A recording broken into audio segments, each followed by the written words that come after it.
पिछले भाग में आप लोगों ने देखा कि एक बड़ा खतरनाक राक्षस राजकुमारी को जबरदस्ती अपने साथ अपनी दुनिया में ले जाता है, क्योंकि वह राक्षस राजकुमारी से शादी करना चाहता था। राजा और उसके सिपाही राक्षस को ढूंढने में नाकाम होते हैं। फिर आखिरकार विलियम नाम का एक बहादुर नौजवान उस राक्षस को मारकर राजकुमारी को बचाने की जिम्मेदारी लेता है। फिर विलियम एक बड़े जादूगर की मदद से राक्षस को ढूंढता हुआ उसकी शैतानी दुनिया तक पहुंच जाता है। तभी एक भूतिया सेब विलियम पर हमला कर देता है। विलियम बड़ी बहादुरी के साथ उस भूतिया सेब का खात्मा करके आगे बढ़ता है। लगता है ये दुनिया बहुत ही खतरनाक है, मुझे संभल कर आगे बढ़ना होगा। उसके बाद विलियम एक तालाब के किनारे पहुंचता है। काफी देर चलने की वजह से विलियम को प्यास लग जाती है और वह तालाब के किनारे बैठकर पानी पीने लगता है। तभी अचानक तालाब की सतह पर दो बड़ी विशाल भूतिया मछली प्रकट हो जाती है। अरे ये क्या, अचानक यहाँ इतनी डरावनी मछलियाँ कहाँ से आ गई? इस दुनिया में इंसानों का आना सख्त मना है। तूने यहाँ आकर बहुत बड़ी गलती कर दी। अब हम दोनों तुझे कच्चा चबा जाएंगी। देखो, मैं तुम दोनों के साथ लड़ना नहीं चाहता। तुम दोनों की भलाई इसी में है कि तुम दोनों वापस पानी के अंदर चली जाओ, वरना दोनों बेकार में मारी जाओगी। तू एक मामूली इंसान है और हम दोनों भूतिया मछली। तू हमारा सामना नहीं कर पाएगा। उसके बाद वह दोनों मछलियां अपने मुंह से ढेर सारे केकड़े प्रकट करने लगती है। फिर वह सभी केकड़े विलियम को चारों ओर से घेर लेते हैं और अगले ही पल उन केकड़ों के शरीर में आग लग जाती है। अब तू जिंदा नहीं बचेगा नौजवान। ये शैतानी केकड़े हैं। ये तेरे शरीर को नोच नोच कर खा जाएंगे। अच्छा, तो ये बात है। लगता है अब मुझे अपने जादुई भाइयों की मदद लेनी होगी। इन मछलियों के लिए मेरा सबसे छोटा भाई ही काफी है। इतना कहकर विलियम अपनी लाल रंग की अंगूठी को छूकर अपने सबसे छोटे भाई को वहां प्रकट कर देता है। विलियम का छोटा भाई अपने दोनों हाथों से बर्फ प्रकट करने लगता है और थोड़ी ही देर में वहां मौजूद सभी केकड़े बर्फ के गोले में कैद हो जाते हैं। उसके बाद विलियम उस बर्फ के गोले को उठाकर आसमान में फेंक देता है और देखते ही देखते वह बर्फ का गोला दूर आसमान में गायब हो जाता है। यह देख दोनों भूतिया मछली गुस्से से आग बबूला हो जाती है। तभी एक मछली अपने शरीर का आकार बड़ा करके विलियम को निगल लेती है। उधर दूसरी मछली भी अपने शरीर का आकार बड़ा करके विलियम के छोटे भाई को निगल लेती है। लेकिन विलियम और उसका भाई अपनी तलवार से दोनों मछलियों का पेट चीरकर बाहर निकल आते हैं। बस बहुत हो गया।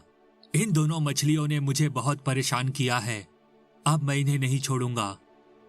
उसके बाद विलियम अपनी जादुई अंगूठी को छूकर अपने दूसरे भाई को प्रकट कर देता है। फिर विलियम का भाई अपनी शक्ति से उन दोनों मछलियों के शरीर का आकार बहुत छोटा बना देता है। यह देख दोनों मछलियां घबराकर वहां से भागने लगती है। लेकिन तभी विलियम का भाई उन दोनों मछलियों को पकड़कर खा जाता है। इस तरह वह दोनों मछलियां अपने अंजाम तक पहुंच जाती है। उसके बाद विलियम के दोनों भाई वापस विलियम की अंगूठी में समा जाते हैं। फिर विलियम अपनी जेब से नक्शा निकालकर देखने लगता है। मुझे और देर नहीं करनी चाहिए। पता नहीं बेचारी राजकुमारी किस हाल में होगी। जितना जल्दी हो सके राक्षस को मारकर मुझे राजकुमारी को वापस महल ले जाना होगा। इस नक्शे के मुताबिक शाम तक मैं राक्षस के घर पहुंच जाऊंगा। उसके बाद विलियम फिर से राक्षस के घर की ओर बढ़ने लगता है। थोड़ी दूर जाने के बाद विलियम एक बगीचे में पहुंच जाता है। उस बगीचे में चारों तरफ डरावनी आवाजें आ रही थी। इससे पहले कि फिर से कोई मुसीबत मेरे सामने आए, मुझे इस बगीचे को फौरन पार करना होगा। विलियम जल्दी जल्दी उस बगीचे को पार करने लगता है। लेकिन तभी अचानक एक विशाल बंदर विलियम को पकड़ लेता है। अरे कहाँ भाग रहा था? ये मेरा इलाका है। मुझसे बचकर यहाँ से कोई नहीं जा सकता। मुझे बहुत भूख लगी है। अब मैं तुझे अपना भोजन बनाऊंगा। छोड़ दे, मुझे छोड़ दे। तू तो एक बंदर है। मैंने तो आज तक कभी किसी बंदर को इंसान को खाते नहीं देखा। फिर तू मुझे क्यों मार के खाना चाहता है? अरे बेवकूफ इंसान, ये एक शैतानी दुनिया है। यहाँ रहने वाले सभी जानवर शैतान हैं। मैं भी एक शैतानी बंदर हूँ, इसीलिए मैं एक मांसाहारी बंदर हूँ और मांस खाकर ही जिंदा रहता हूँ। तभी बंदर की नजर विलियम की चमकदार अंगूठियों पर पड़ती है। अरे वाह, ये अंगूठियां तो बड़ी सुंदर है। ला, इन्हें मेरे हवाले कर। इतना कहकर बंदर विलियम की सारी अंगूठियां छीन लेता है।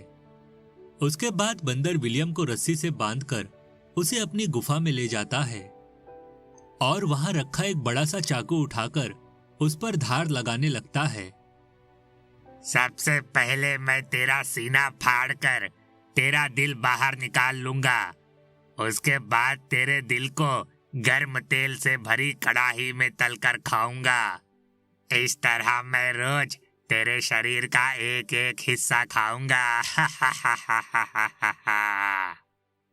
तभी विलियम को एक उपाय सूझता है। सुन शैतानी बंदर, मुझे पता चल गया है कि अब मैं जिंदा नहीं बचूंगा। तू मेरी जान लेकर ही मानेगा, लेकिन अगर तू सिर्फ मुझे मार के खाएगा तो तेरा पेट नहीं भरेगा। मैं अपने 7 भाइयों को यहाँ प्रकट कर देता हूँ। मेरे साथ साथ तू उन्हें भी मार के खा जाना।